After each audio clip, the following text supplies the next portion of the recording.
బస్సుల సీట్ సంపాదించుడంటే ఏం ఆషామాషి అనుకుంటుర్రా? దానికి కూడా ఓ ప్లానింగ్ ఉంటది. అందరి లెక్క దర్వాజలకెళ్ళి ఎక్కితే మనకు సీట్ కాదు కదా, నిలబడే జాగ కూడా ఉండది. అందుకే కావచ్చు కొందరు సర్కస్ల చేయవలసిన పనులు బస్సులు ఎక్కేటప్పుడు చేస్తారు. మామూలుగా గిసొంటి ఏషాలు మగబోరగాళ్ళ తాననే చూస్తాం గాని, గిడ ఆడామే వైనాట్ లేడీస్ అనుకుందో ఏంతో కానీ ఆమె బస్సు ఎక్కిన తీరు చూస్తే నోరు తెరవవలసిందే పక్కా. మామూలుగా బస్సుల సీట్ దొరికితే అదేదో అవార్డు గెలిచినట్టే ఫీల్ అవుతుంటారు కొందరు. బస్సు పురాగా ఆపక ముందే ఉరుకుతుంటారు. కొందరు అయితే కర్చీఫుల్ బ్యాగులు కిటికీలకెళ్ళి వరేసి పురుసాతిగా ఎక్కుతారు.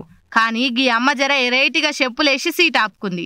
మళ్ళా ఆమె ధైర్యం చూడురి బస్సు ఎట్లెక్కబట్టిందో. అగో సుషిరా మొదలు కిటికీలకెళ్ళి చెప్పులు వరేసి అటెన్క అందులున్నాయన చేతులు పట్టుకొని ఏదో ఇంట్లో సజ్జలెక్కినట్టే ఎక్కి సీట్ దొరకబట్టింది. ఇదంతా ఆన్నే ఉన్న ఎవరో వీడియో తీసి సోషల్ మీడియాలో పెట్టేసరికి మందితోని బాగా అచ్చింతలే ఎంచుకుంటుంది.